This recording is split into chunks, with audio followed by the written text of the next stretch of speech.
सम्पूर्णमा नमस्ते। तपाईलाई अवगत नै छ हाम्रो नमुना जनउत्थान क्लब डखाले चाहिँ यही आउँदो जेठको 5 गतेबाट सुनिल स्मृति कप फुटबल प्रतियोगिता आयोजना गर्ने भएको छ।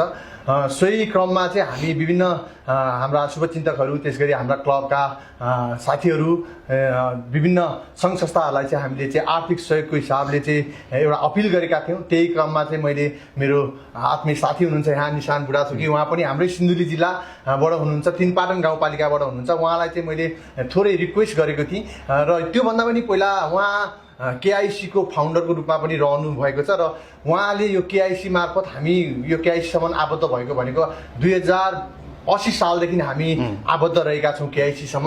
उहाँले चाहिँ हाम्रो जुन हामीले प्रयोग गरिरहेको हाम्रो क्लबले प्रयोग गरिरहेको किट चाहिँ उहाँले नै प्रोभाइड गर्दै आउनुभएको छ र विभिन्न मोफसलहरू विभिन्न जिल्लाहरूमा हाम्रो नमुना जनउत्थान क्लब मोफसल गेमहरू खेल्ने गर्छ।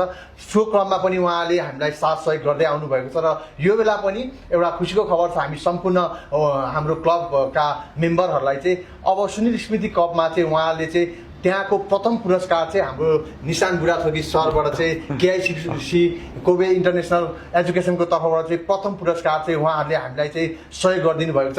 त्यसको लागि मैले कोबे इन्टरनेसनलका हाम्रा प्रबन्धक निर्देशक हुनुहुन्छ निशान बुढाथोकी सरलाई विशेष गरी मेरो व्यक्तिगत तर्फबाट र हाम्रो क्लबको तर्फबाट धेरै धेरै धन्यवाद भन्न चाहन्छु।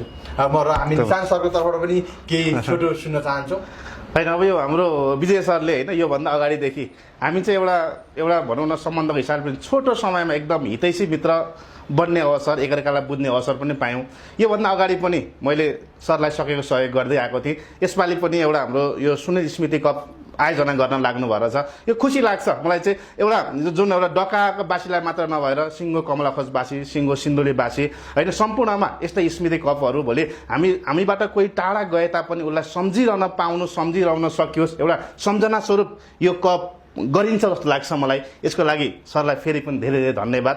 र मैले सकेको होइन अझै पनि आउँदा दिनहरूमा एउटा हामी चाहिँ यस्तो कार्यहरू गर्न पाउँदाखेरि, यस्तो सहयोग गर्न पाउँदाखेरि हामी आफै म लगायत हाम्रो यो कोबे इन्टरनेसनल एजुकेसन सेन्टरको टिमलाई चाहिँ एउटा खुसी पनि मिल्ने एउटा सामाजिक कार्य पनि हो भन्ने कारणले गर्दाखेरि जुन प्रस्ताव हामीलाई सर अब गाह्रो छ सबैजना मिल्दा एउटा कप गर्नुपर्ने छ होइन। मेन एउटा हामीले सिङ्गो अब एउटा हाम्रो अलिकति मैले थोरै जोडिहालेँ किनकि एउटा दनुवार समुदायको पनि भएको कारणले गर्दाखेरि अलिकति पिछडिएको वर्ग पनि हो कि त्यसले गर्दा हामीले झन् सम्झना स्वरूप होइन उहाँहरूलाई पनि अगाडि ल्याउनुपर्छ।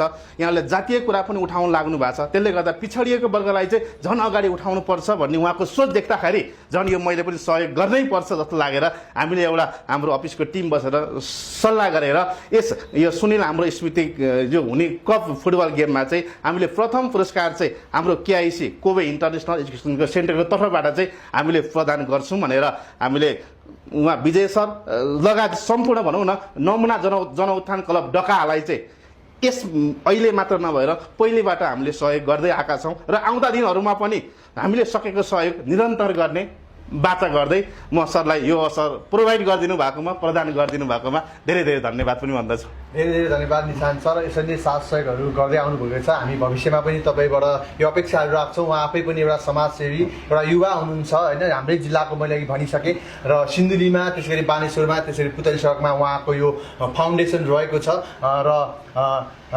मैले हाम्रो लामो समयदेखिको हाम्रो एउटा मित्रता कायम रहेको छ। तर त्यही मेरो भनाइलाई उहाँले सहजै स्वीकार दिएर हाम्रो यो कार्यक्रमलाई भव्य र सबै पार्नको निम्ति एउटा आर्थिक सहयोग प्रदान गरिदिनु भएको छ। मैले फेरि पुनः एकचोटि हाम्रो क्लबको तर्फबाट र मेरो व्यक्तिगत तर्फबाट धन्यवाद भन्न चाहन्छु।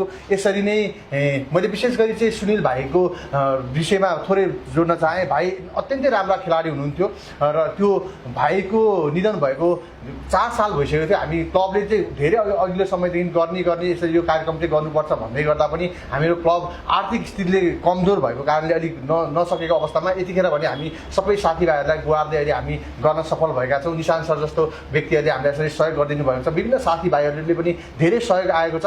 यो चाहिँ एउटा म तपाईँलाई यहाँ यही भिडियो मार्फत जानकारी गराइहालेँ। यहाँबाट प्रफिट भएको एमाउन्ट चाहिँ हामीले सुनिल भाइको घरमा लगेर बुझाउने छौँ किनभने भाइको घरको आर्थिक स्थिति पनि अलिक कमजोरै रहेको छ भन्दै अब हामी बिदा हुन चाहन्छौँ। पुनः एकचोटि धन्यवाद है तपाईँलाई यो सुनिल स्मृति कपको यो गेमको कार्यक्रमको एकदम सफलताको शुभकामना पनि। धेरै धेरै धन्यवाद। Thank you.